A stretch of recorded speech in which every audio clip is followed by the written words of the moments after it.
They were being monitored all the time, constantly, by an actual robot that was out there. And once they got their family to a certain point and they'd sort of served their purpose, they were then disposed of. We want to have the new improved you. We'd like to be able to afford the $6 billion man, woman, or anywhere in between, as long as we can afford to build it. In the room, 52 Jokers Wild. We were talking earlier on about robots and clones as we started to get into it. I'm not sure why we got into that. I don't know whether it's just that we feel that we need a clone of ourselves somewhere to help us out and to, you know, just to spread the work a little bit more. But the idea of the robot initially was this concept of a slave. It's a Czechoslovakian, I think it is, word for slave. And that's what the idea of the robot was. And I remember as a youngster watching Metropolis, which was a silent movie with lots of lovely music, and they had this great looking female android, which eventually looked like R2-D2. Yep. Or was it C3PO? Might have been C3PO. R2-D2 C3PO certainly didn't look like R2-D2. Yeah. That was a bin. That was the bin. Yeah, this one was the humanoid one that was quite interesting. Of course, that also brought us around to the likes of the replicants in the Blade Runner series and all that kind of stuff. And you'd mentioned Battlestar Galactica, the new series. I say the new series because they're talking about another series, because it actually turns out to be 18 years ago since the new series actually started, and they had about 8 episodes.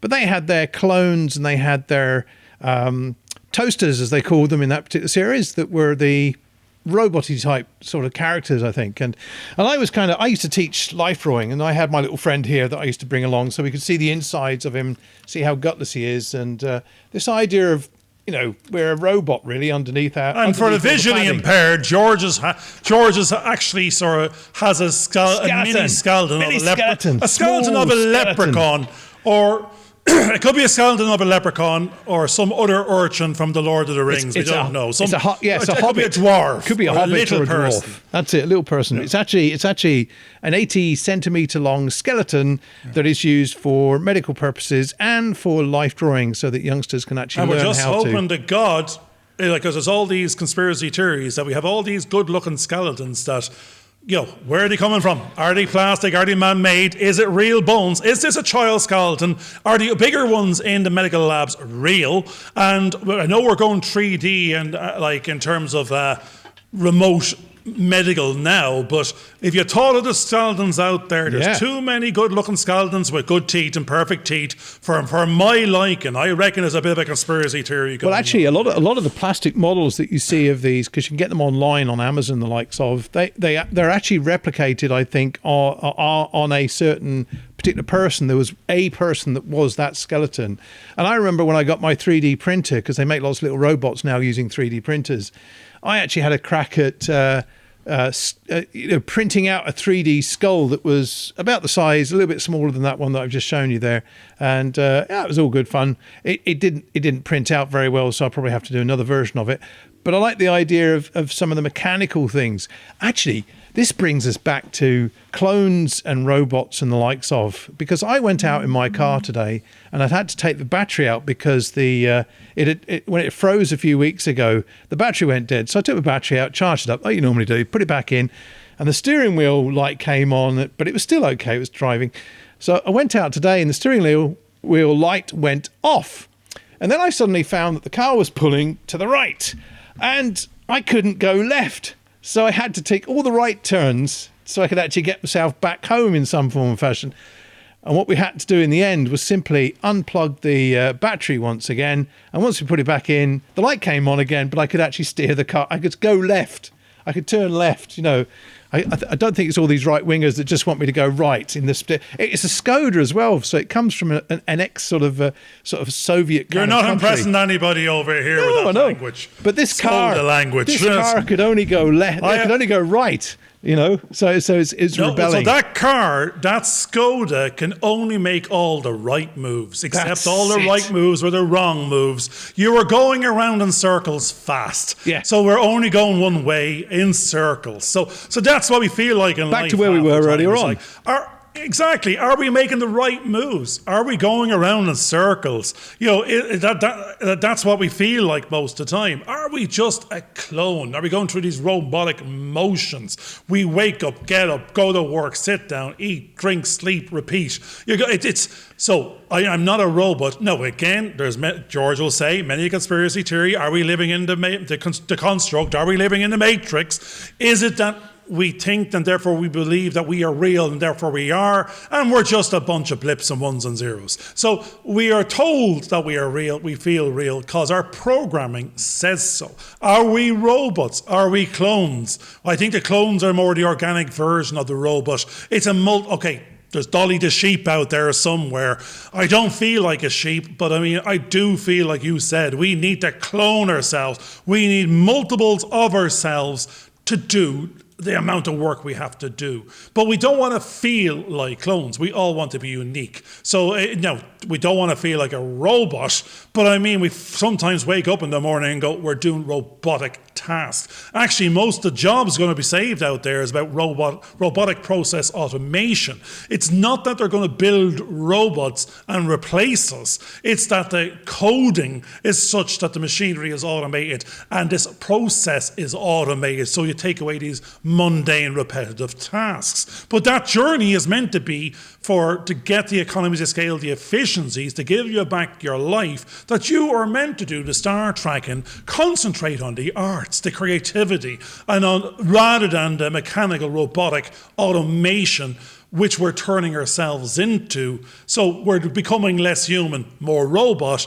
based on a move away from creativity to repetitive task. But we need to clone ourselves, build something in a jar, plug them in, get them to go to work, and we can go off and do the old creativity. It's funny because you just reminded me of a little animation I watched last night. It was in black and white, but it was actually made last year by a guy called David James Armsby, and he has a channel called Dead Sound. But the little video that he had, which is a great animation called Modern Citizen, and it was really literally about a dystopia type society where the family they grew up, they did what they had to do, they were being monitored all the time, constantly, by an actual robot that was out there. And once they got their family to a certain point and they'd sort of served their purpose, they were then disposed of very, very rapidly because they were no longer needed. Which again reminds us, I don't know if you've seen Cloud Atlas, the filmmakers that made The Matrix did this thing called Cloud Atlas. And in there were clones that were used for a certain purpose. And once they had their day, they were basically disposed of to help feed the next generation, which brings us back to Soylent Green, the 1960s? Soylent Green. Not Soylent Green. It's Soylent Green. Soylent Green, I think it is. My Irish accent is Soylent. It's the one I watched many a year ago. Yeah, I'm quoting it from...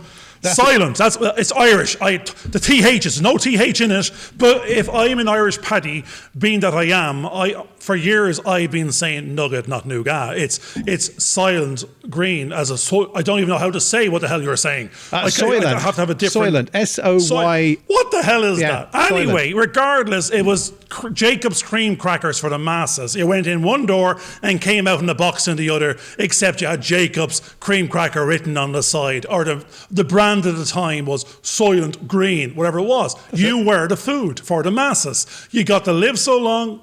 If you couldn't afford a funeral, you went to this place, they gave you a last chance dance, you plugged yourself in, you went on the conveyor belt, and you came out the other end. Now, if you looked at the Matrix, you were saying the same thing. The trick in the Matrix was, when you looked behind the Matrix and looked behind the dreamscape, you found you were plugged in. You were being fed in a factory of machinery that was saying you're no more than a battery for a light bulb. That's who you were to this machine. And that's what we are. We think we're the virus on the planet. We probably are. We're the virus on the planet. At the moment, we're the alien in plain sight. You don't see any little ants and deer running off and building skyscrapers and reaching for the moon and polluting the planet. It's us lot, the monkeys, the gorillas. We've gone one step beyond. I'm sure, again, on conspiracy theory front, there's a little bit of ancient alien. Someone popped down here, turned the monkey into us bunch, and then we went off trying to destroy destroy and consume everything around us because we went from creature to commercial capitalist machine. And now at micro levels and macro levels. So some of us are happy in our little environment, growing a couple of turnips and potatoes and existing and being very, very environmentally friendly. And then as us other lot goes, I want to have 500 jobs, 2 buildings, 5 cars, a Porsche outside, and I want to be able to do 6 flights a year to many of my holiday houses. And it doesn't matter if they're empty and 55,000 square foot. It's aspirational. How much do you need? How much can you consume? Unless you clone yourself, you can only be in one of those 5 houses at any point in time. And if you're in one, you're not in the rest. It says a lot for, what's that? They used to do rented the apartments, timeshare. You don't need to own something if you're here and not there, unless it's full of somebody else. Now, I was watching an episode of Suits on Netflix last night, and all these professional lawyers and solicitors are running around in flash cars, and when you looked closer, they don't even own a car. What they are is a member of a car club. They go out once in a blue moon in a car, and they just say, I'm going to drive a Ferrari. For that half an hour, I'm going to look good, feel good, hand it back at the end of the evening. That was actually very, very interesting. And then I realised we have the Go car here in Ireland. I'm sure it's all over the planet as well, whereby people are saying share the car. Use it when you not use it or lose it, but more you don't need it till you need it. Why bear all the costs? Most of what we do is a psychological, greed need inside to own regardless of actual need for. So we've got our hierarchy of needs, our Maslow hierarchy of needs, whereby we need food, we need clothing, we need warmth. Do I need a Ferrari? Well, I wouldn't mind, but do I need it? Back to you, George.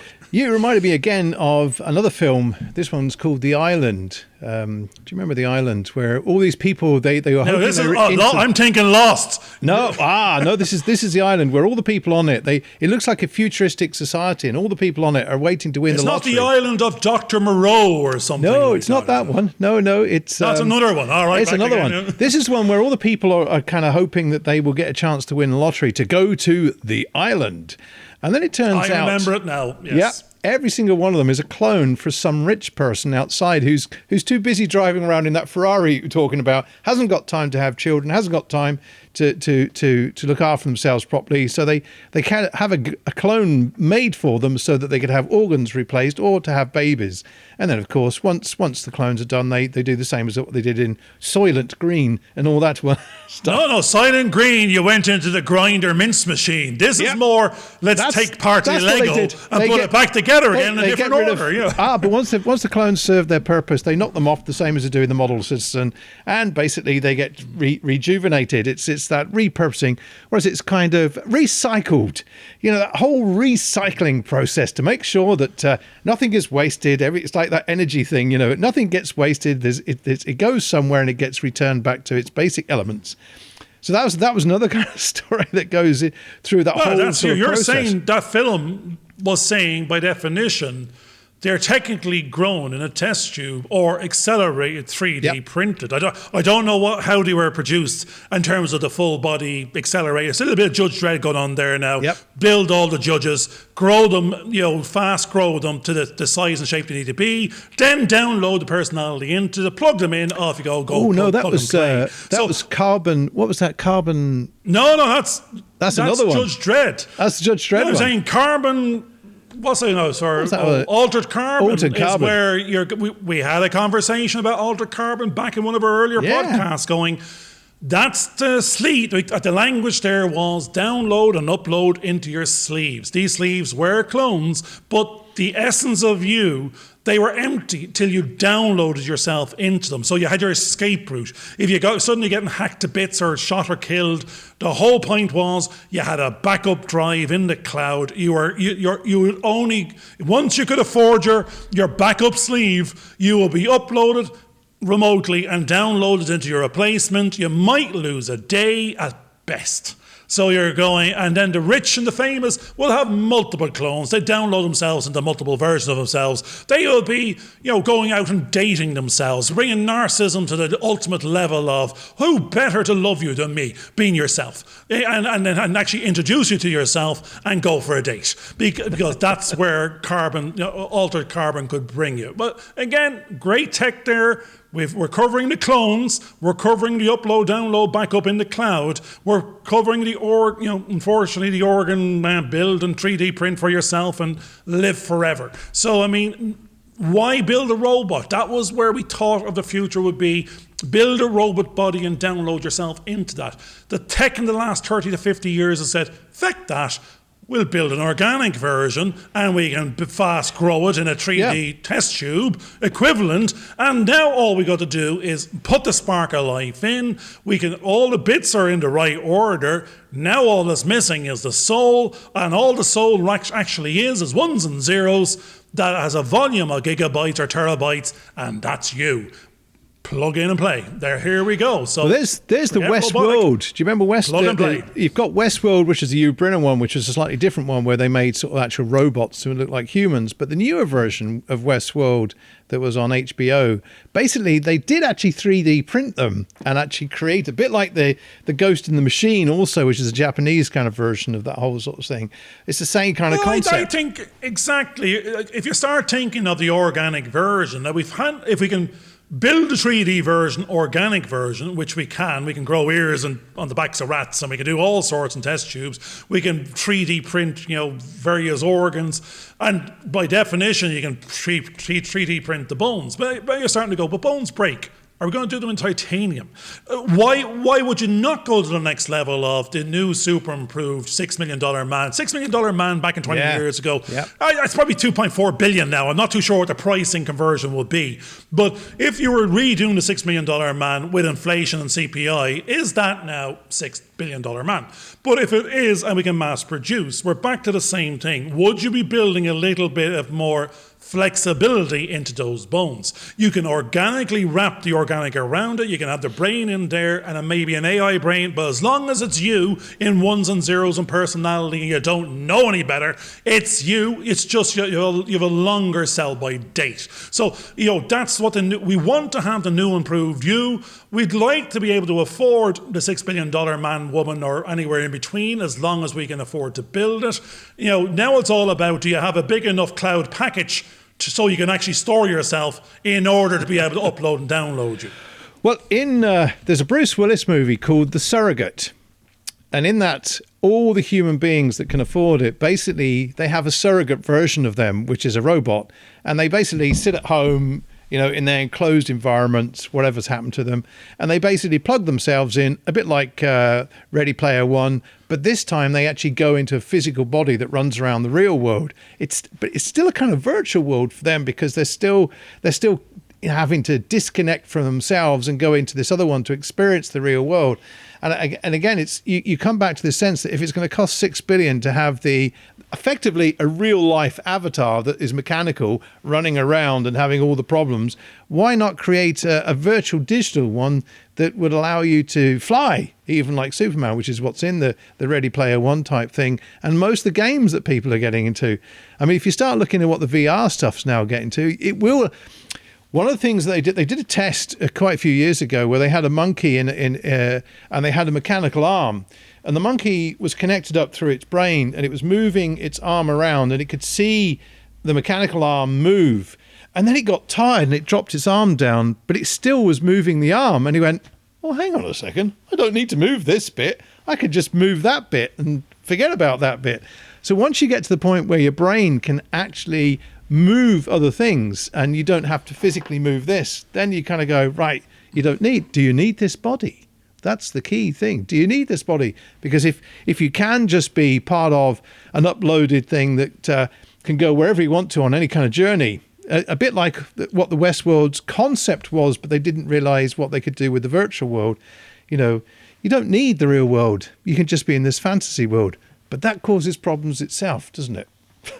Well, we're already halfway there with the the son and his mates and all these EA gamers, they're in the room. Right? We're in the room. Like we are in the room. That's our show. Actually, I think I'm going to show you. We are the elephant in the room is what we're addressing at the best of times. And the elephant in the room, my son is only a baby elephant. He's in the room at the moment and he's playing, I keep on saying EA Sports. It's some sort of God of War, Lord of something, Thunder. I don't know what, but it involves running around shooting people and shouting at the mates to go off and do stuff. And we chatted about this before. But it's back to, as you said, they're living lives across the planet with wings. They can fart and travel through space. It's this virtual space. But when you're in this immersion space, you're going, he probably has more flight hours than most pilots out there, because the only physical difference is you've got the same keyboard in front of you, you've got the same control panel, you've got the AI telling you you're taking off from New York and landing in Dublin. You cannot tell the difference. The chair shakes and the control shakes. And that's where, actually, I think another show I only watched the other day, it's probably on Netflix, or Beyond the Wire. What you have here is drone pilots. You can kill from a distance, but when you get into the war, you suddenly realize this is real people, this is real things. But I was playing a game to 5 minutes ago, but what's on the ground is a real life effect. But if I think it's a game, it is a game. That is many a film out there, from Ready Player One to Ender's Game and God knows what. Your empathy is taken away because it's characters on a screen. And that's what they're doing in war games. But I mean, at the same time, with the pandemic out there, and if we start going, we can put a body out there that can go to a different planet. We can, if we have a line of sight, we can probably have our avatar counterpart on a different planet while we are here. But we could be plugged in to effectively a test tube, some bubbles on food, and our awareness is in the machine, and becomes the ghost in the machine at a distance. You're going, what constitutes you? What constitutes awareness? What is real and what is not? If our mind believes it is. We don't even know if we're real, or are we the sort of the ghost in the machine? Are we the game player or the avatar from someone else's Ready Player One? We don't know, because the programmer has been told not to tell us. So we have all these other ideas of God to explain the unknown, and like an awful lot of science is going on the journey of, and all the, you're just saying, we are God, or not that we're God or not God. It's just this awareness, this ability to control environments, so any being that's one level above our capability is God-like. It just means it knows more, can do more, is superior, but not in the sense of slave to. It's like an ant on an elephant's arse. You're going, who's right, who's wrong? They've got different programming. They're doing different things. But one might be more aware than the other. We say the elephant is intelligent and never forgets. The ant is programmed, probably closer to clone, because that's what we see them as. But we really, really don't know. That's our definition from our language of our constructs as to whether they, based on brain size, I do believe either the whatever whale or dolphin, if you were to do the right maths, by definition, is more intelligent than us, because of the particular makeup of the brain.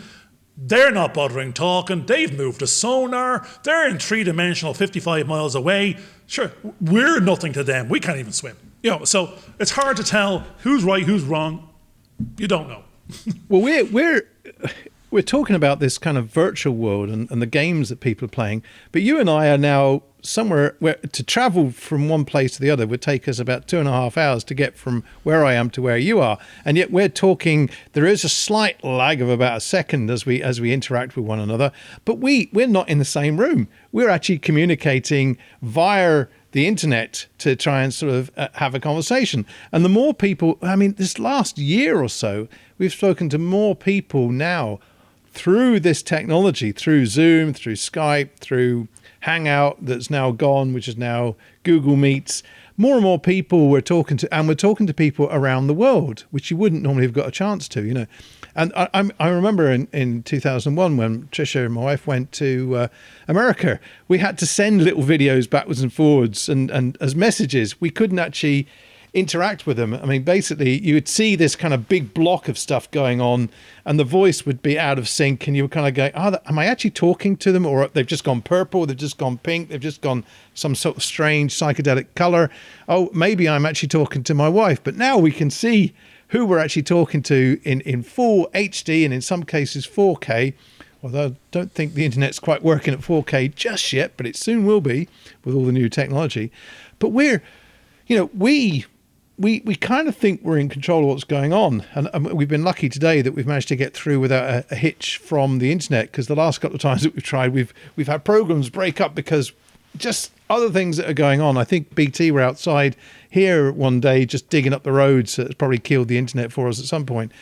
But we are not in control, and a lot of people like the games that they're playing because there is some kind of structure, there's some kind of story that they feel they have an objective to get to, and there's only so many things they can actually do. But in real life, we can construct anything we want and do sort of anything we can, and then it's trying to work out whether we can work our way through that. And quite often things happen by accident, and that's where we kind of go, oh, the universe has done something, or God's opened the door for us, or okay, he's closed down this, because we know that we're not in control in any form or fashion, and we don't even know whether half the time we're actually in sync with what other people are actually saying to us when they start to talk to us. So there's a kind of miracle going on that we can actually understand and process maybe those ones and zeros in our own head to try and work out what's actually going on with the synapses and things like that.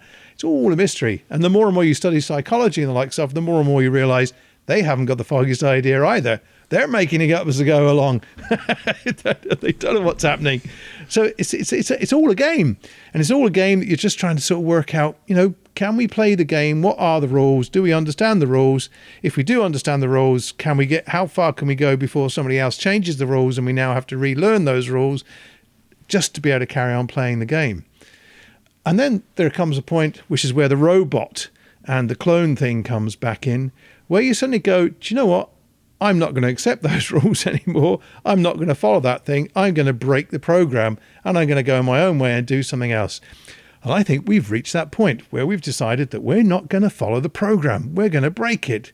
We've spent a lifetime doing what we've been doing and realizing that doesn't work. And now we're kind of going, do you know what? We're going to have a different attitude about ourselves, a different way of thinking about ourselves, and we're going to progress forward and not worry about the world the way we would have done, and actually accepted all these laws that were basically being imposed upon us to prevent us from doing certain things.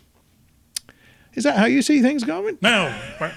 Well, I heard some of the words, but then you filled in the words I was going to use because you went on that natural path of break the programming. And that's what I was saying. I started to hear you talk, and I was going to say break the programming. And then you said it. But that's great because we're now in sync. We've got the synchronicity going on.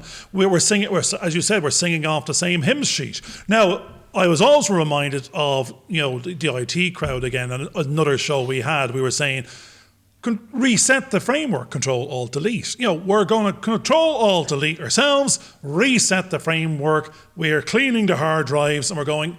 We're too far down the path of our lives into various silos that we needed to do a factory reset of sorts. Unfortunately, the Control-Alt-Delete didn't put me back to my 18-year-old myself that I suddenly became sort of pecs and biceps and triceps and lose 4 stone and grew the hair back. And Control-Alt-Delete factory settings didn't go the full way for me, but what it did do was get out of the silos. I don't need to worry about that anymore. It doesn't matter what I did in the past. That's not what I'm going to do in the future. I found my new sort of comrade at arms. We are 2 members of a team. There's no more I, it's all we. It's about growing going forward. We'll go from the we to a team. That's the next journey. But it's the same language now in the sense of that we're looking for those factory reset, Control-Alt-Deletes.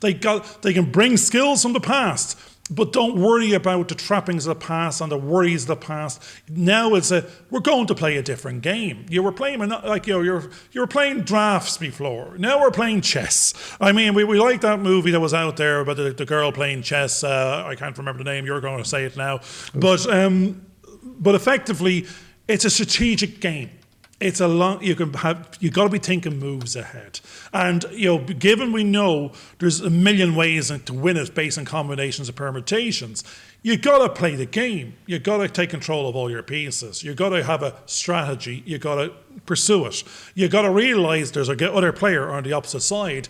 Be it competition or be it just the world at large, putting in blocks. Its job is to not make if everything was easy, it wouldn't be a game worth playing. So you're playing the universe on the other side, let's say. You don't need to be playing a competitor. They could be in there and part of that game too. But you're playing against the universe with the pieces that you have. It's not the cards you're dealt. That's one thing. We're playing chess at the moment. We've got a limited amount of time. We have some pawns, we have some queens, we have some. They all have their own purpose. They have different strengths. They've got different skill sets. That's what we need to realize. We've got to now strategically place them to win the other pieces. The pieces might be certification for our new sort of academy. It might be an alignment with some sort of studios to move forward strongly into our marketplace. But you should start playing your game, going, what pieces do you need? Where do you need to protect them early or play them early? Because sometimes you send the pawns out and they can pave the way. Or do you can just open the door and send the queen out and take the entire game and no one ever move behind you. They just stay there, watch the queen go kill, go take, go own, go do. And if they needed help, they come in behind.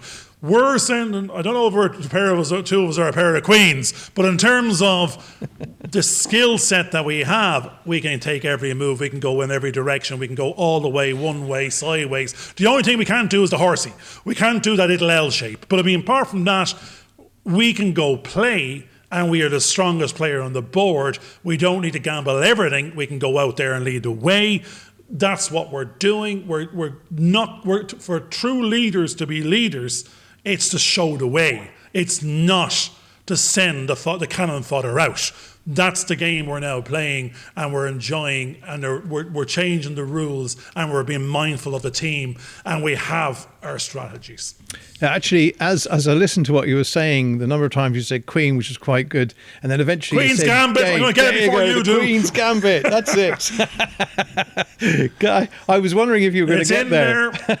The Queen's Gambit. Actually, what's jumped into my mind again is Killer Queen, and that's Freddie Mercury now. I just know I'm a killer queen. Now, I don't know. He was a killer queen, and we know the connotations there, but it's a great song, and I'm talking about being a queen in the sense of the strongest player on the board.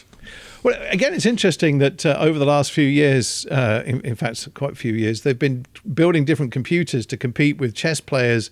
Initially, I think it was drafts, and then it was chess, and then it was that game Go, I think, which was supposed to be unbeatable, and the computer has now finally just, wiped out the champion there. But I think the key thing is that in all those situations, that was just one task this particular computer had to do. There's some interesting things, I think, about the Boston Instruments, or whatever it is, that group that have actually started doing Boston Robotics, because they've got a few more robots that are now dancing, and the dogs are running around, and the Chinese are coming up with their versions that are cheaper than the American versions, and they're all looking at how they can do things. And then that brings us back to those robots. We touched on that from War of the Worlds. War of the Worlds, yeah, that's what I was going to say. And the Boston Scientific Dog, and going, honestly, I'll go over there and kick him over. Yeah, absolutely. And that was the thing. You were kind of going, you could kick those things over. But I think what they're trying to do in Japan, I watched a documentary, because apparently in Asian philosophy in Japan, these they'd actually created a robotic type character in the 12th century, maybe even before that. So they were into the kind of mechanical things. But because in their culture, the population is decreasing, they're looking for something to help the older people basically have some kind of companion, and they're finding that the best way to do it is to actually provide a little robot. So whereas we would fear the robot because George, I saw that program, and it was a rubber doll, and I was going, you don't. No, I don't. There's a whole other conversation there. They had about one company. of those. They had those. I wasn't thinking about that. I was thinking the more plasticky ones, because the uncanny valley which comes in is that we are repulsed if the creature or the robot looks closely like a human being, because we start to see all the flaws that aren't human, that doesn't make it human, and we start to react in the same way that we discussed this with a Frankenstein type thing. But if it looks like Robbie the robot, from the Forbidden Planet type film, then we actually think it's quite cute because it has a few humanistic kind of attributes, but most of it is still mechanical. It's not a real human being kind of thing. So it's that fear again that we seem to have in the West, because we see robots as trying to control us. And in the West, we've been programmed ourselves to think that we should be more individualistic. But apparently in the Eastern philosophies, their program is more that they should not be so individualistic, but work as a collective, work as a group of people. And they see that the robot is a way of helping to enhance that group to do the activities. They don't see them as being competitive in the way that we would. I think what's starting to happen is it's two different languages, because we're saying robot is what we thought of in the past, being growing up as a kid, a robot was the clanky machine, even the Soylents. It's clumsy, it's robotic, it's got programming. But now on a journey to AI, you're going, it's the AI, if you plug it into the machine and you didn't make it an organic, is on a journey to sentience. And then you're saying, at what point is a robot being a machine carrying out automated tasks? But if it's AI intelligence on a journey to self-awareness, it just is this a new soul? Is it a new what constitutes life? That's all your Star Treks out there from God knows where. Yes, with data. At what point is this a sentient being? And at what point is it? Even I think it was the Millennium Man and Robin Williams. It was, or it might be. I don't know. It was that Millennium. It's a bimillennial. Bimillennial. He too is bicentennial or something. Yeah. It's bicentennial. It could be bicentennial. There you go. We're giving them 1,000 years. Turns out it was 200. Yep. But at the same time, it was that journey to. He actually. On that journey, he became a doctor. He became the best scientist on the planet. He actually then started creating the organic journey of his own body from metallic to flesh. By the end of it, he was an old, aged man. He turned off he was turning off the fact that he could live forever. He wanted to have a life. And to have a life, he had to have an expiry date. And that was, but then you're saying, had he become self-aware? Was he the most humane person on the planet? Had he got a soul? Is this life? Are we on that journey again? Did it already happen in the past?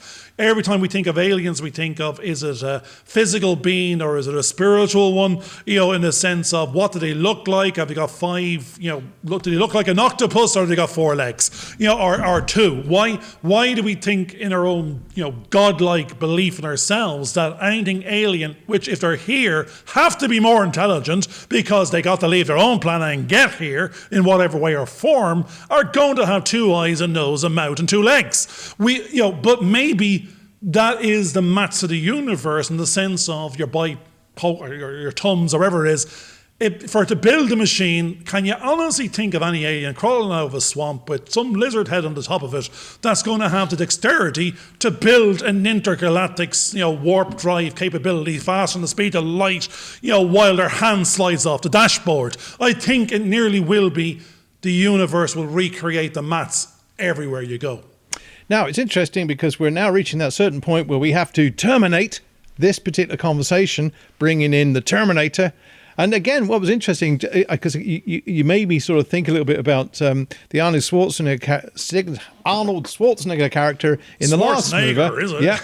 His actual character, who had actually killed one of the main sort of protagonists in the TV series, had a lifetime to actually consider what his actions were, and he'd become more human by the end of the actual story. So that was quite interesting. But we do have to terminate this episode, but we'll be back in the not too distant future. I hope you've enjoyed this episode on robots and clones, as we clone ourselves again and introduce our skeletons and our elephant. We look forward to seeing you next Friday as we enter another program, and who knows where that will be. Go Control Alt Delete factory reset. Go off and play the game. Enjoy it. Be strategic. See you soon. Bye for now. Hope you enjoyed this video. Please subscribe and click on the bell for notifications.